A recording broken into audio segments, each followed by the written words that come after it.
ನಮಸ್ಕಾರ ಸ್ನೇಹಿತರೆ. ಇಂದಿನ ಮಧ್ಯರಾತ್ರಿಯಿಂದ ಈ 4 ರಾಶಿಯವರ ಬಾಳಲ್ಲಿ ಶ್ರೀಮಂತಿಕೆ ಪ್ರವೇಶವನ್ನು ಮಾಡ್ತಾ ಇದ್ದು, ಆಂಜನೇಯ ಸ್ವಾಮಿಯ ಕೃಪೆಯಿಂದಾಗಿ ಈ ರಾಶಿಯವರಿಗೆ ರಾಜಯೋಗ ಶುರುವಾಗ್ತಿರೋದ್ರ ಜೊತೆಗೆ ಯಶಸ್ಸು ಅನ್ನೋದು ಸಿಗುತ್ತಂತೆ. ರಾಜಯೋಗದ ಯಶಸ್ಸು ಈ ರಾಶಿಯವರ ಜೀವನದಲ್ಲಿ ಪ್ರವೇಶವನ್ನು ಮಾಡ್ತಾ ಇರೋದ್ರಿಂದ ಈ 4 ರಾಶಿಯವರಿಗೆ ಎಲ್ಲಿಲ್ಲದ ಶುಭಗಳಿಗೆ ಶುರುವಾಗ್ತಿದೆ. ಹಾಗಾದ್ರೆ ಯಾವೆಲ್ಲ ರಾಶಿಯವರಿಗೆ ಏನೆಲ್ಲ ಅದೃಷ್ಟದ ಫಲಗಳು ಸಿಗ್ತಾ ಇದೆ, ಯಾವೆಲ್ಲ ಲಾಭಗಳನ್ನ ಆಂಜನೇಯ ಸ್ವಾಮಿಯ ಕೃಪಕಟಾಕ್ಷದಿಂದ ಪಡೆದುಕೊಳ್ತಾ ಇದ್ದಾರೆ ನೋಡೋಣ ಬನ್ನಿ.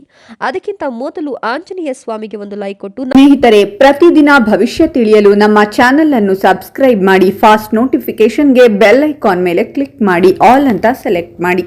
ಹೌದು, ಇಂದಿನ ಮಧ್ಯರಾತ್ರಿಯಿಂದ ಈ 4 ರಾಶಿಯವರ ಬಾಳಲ್ಲಿ ಶ್ರೀಮಂತಿಕೆ ಪ್ರವೇಶವನ್ನ ಮಾಡ್ತಾ ಇದ್ದು, ಆಂಜನೇಯ ಸ್ವಾಮಿಯ ಕೃಪೆಯಿಂದಾಗಿ ಇವರ ಜೀವನದಲ್ಲಿ ಸಾಕಷ್ಟು ಒಳಿತನ್ನ ಕಾಣ್ತಾರೆ ಅಂತ ಹೇಳಲಾಗ್ತಾ ಇದೆ. ಹೀಗಾಗಿ ಈ ರಾಶಿಯವರು ಯಾವುದೇ ಕೆಲಸ ಕಾರ್ಯಗಳಿಗೆ ಕೈ ಹಾಕಿದ್ರು ಕೂಡ ಅದರಲ್ಲಿ ಯಶಸ್ಸು ಅನ್ನೋದು ಇವರಿಗೆ ಲಭ್ಯವಾಗ್ತದೆ ಅಂತಲೇ ಹೇಳಬಹುದು.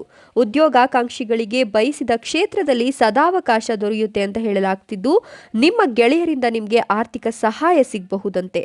ಹೊಸ ಉದ್ಯೋಗಕ್ಕೆ ಹೊಂದಿಕೊಳ್ಳಲು ನಿಮಗೆ ಕಷ್ಟವಾಗಬಹುದು, ಆದರೆ ಮುಂದಿನ ದಿನಗಳಲ್ಲಿ ನೀವು ಹೆಚ್ಚಿನ ಶ್ರಮವನ್ನು ವಹಿಸಿದ್ರೆ ಖಂಡಿತವಾಗಿಯೂ ಯಶಸ್ಸನ್ನು ಕಾಣ್ತೀರಾ.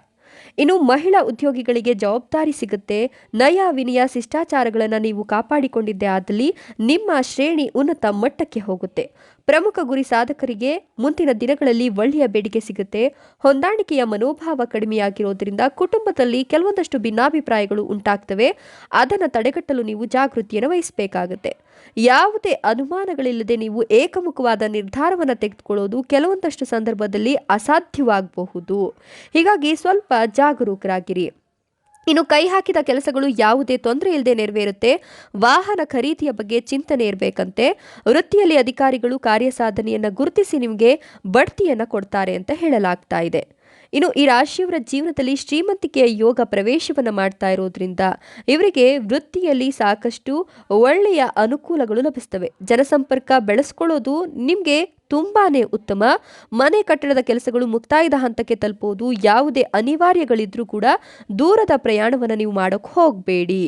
ನಿಮ್ಮ ಅನಿಸಿಕೆಗಳನ್ನು ನೀವು ಉತ್ತಮ ರೀತಿಯಲ್ಲಿ ವ್ಯಕ್ತಪಡಿಸಿದ್ದೇ ಆದಲ್ಲಿ ಯಾವುದೇ ರೀತಿಯ ತೊಂದರೆಗಳು ನಿಮ್ಮನ್ನು ಬಾಧಿಸೋದಿಲ್ಲ.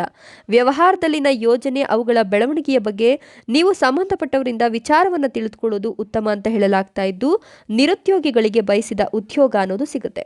ಇಷ್ಟೆಲ್ಲ ಲಾಭ ಮತ್ತು ಅದೃಷ್ಟವನ್ನ ಆಂಜನೇಯ ಸ್ವಾಮಿಯ ಕೃಪಕಟಾಕ್ಷದಿಂದ ಪಡಿತಿರ್ತಕ್ಕಂಥ ಆ ಅದೃಷ್ಟವಂತ 4 ರಾಶಿಗಳು ಯಾವುವು ಅಂದ್ರೆ ಧನುರಾಶಿ, ಮಕರ ರಾಶಿ, ಕುಂಭ ರಾಶಿ ಮತ್ತು ಮಿಥುನ ರಾಶಿ. ಇವುಗಳಲ್ಲಿ ನಿಮ್ಮ ರಾಶಿ ಇದ್ದರೂ ಇಲ್ಲದಿದ್ದರೂ ಓಂ ಆಂಜನೇಯಾಯ ನಮಃ ಅಥವಾ ಜೈ ಭಜರಂಗಬಲಿ ಅಂತ ಕಮೆಂಟ್ ಮಾಡಿ. ಧನ್ಯವಾದಗಳು.